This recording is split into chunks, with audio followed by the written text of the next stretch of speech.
കുറച്ച് നാളുകൊണ്ട് വിചാരിക്കുന്ന ഒരു കാര്യമാണ് നമ്മളുടെ വീടിന്റെ ഫ്രണ്ടിലുള്ള കുളം ഒന്ന് വൃത്തിയാക്കണമെന്ന്. ഈ പ്ലാന്റ് ആണ് വാട്ടർ മൊസൈക്ക്. ഇതിന്റെ 1-2 തൈകൾ മാത്രമേ ഇവിടെ കൊണ്ടുവച്ചിട്ടുള്ളൂ. അതും കോവിഡിന്റെ ടൈമിലാണ് കൊണ്ടുവച്ചത്. ഇപ്പോ നോക്കിയേ, അതിന്റെ വേരുകളൊക്കെ നന്നായിട്ട് സ്പ്രെഡ് ചെയ്തിട്ടുണ്ട്. ഈ കുളം നിങ്ങൾക്ക് മനസ്സിലാകും, അന്ന് കോവിഡ് ടൈമിലൊക്കെ ട്രെൻഡിങ് ആയിട്ടുള്ള ടയർ വെച്ചിട്ടുള്ള കുളമാണ്.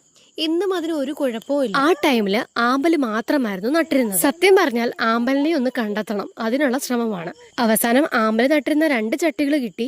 അതിൽ ഒരു ചട്ടിക്കകത്ത് കിഴങ്ങുണ്ടായിരുന്നു. ഈ കുളം ഒന്ന് വൃത്തിയാക്കിയിട്ട് ആ കിഴങ്ങ് എങ്ങനെയെങ്കിലും ഒന്ന് കിളിപ്പിച്ചെടുക്കാനാണ് നോക്കുന്നത്. നമുക്കറിയാവുന്ന രീതിയിലാണ് ആമ്പല് വളർത്തുന്നത്.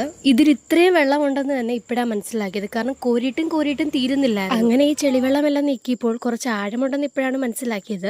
അങ്ങനെ ഈ കുളം വറ്റിച്ചെടുത്തിട്ട് ഒന്നും കൂടി അത് വൃത്തിയാക്കി നമുക്കിതിൽ നിന്ന് കിട്ടിയ കിഴങ്ങുകൾ തന്നെ നമ്മൾ ഒന്നും കൂടെ കിളിപ്പിച്ചെടുക്കാൻ വേണ്ടി ശ്രമിക്കുകയാണ്. വാട്ടർ മൊസൈക്ക് മൊത്തത്തിൽ നമ്മൾ കളയുന്നില്ല. അതിലെ 3-4 തൈകൾ നമ്മൾ പിന്നെയും അത് നട്ടു വെച്ചിട്ടുണ്ട്. പിന്നെ വെള്ളം ഒഴിച്ച് കുളം ഒന്നും കൂടെ ഒന്ന് സെറ്റ് ചെയ്തെടുത്തു. ഒരു വലിയ മിഷനായിരുന്നു കേട്ടോ.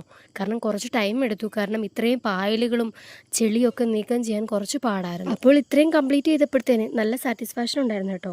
അപ്പോഴാണ് നല്ലൊരു മഴയും പെയ്തത്. അപ്പോൾ ഇത്രയേ ഉള്ളൂ ഇന്നത്തെ വീഡിയോ. ഈ വീഡിയോ ഇഷ്ടമായാൽ ലൈക്ക് ചെയ്യാനും ഷെയർ ചെയ്യാനും സബ്സ്ക്രൈബ് ചെയ്യാനും പിന്നെ കമന്റ് ചെയ്യാനും മറക്കില്ലല്ലോ അല്ലേ?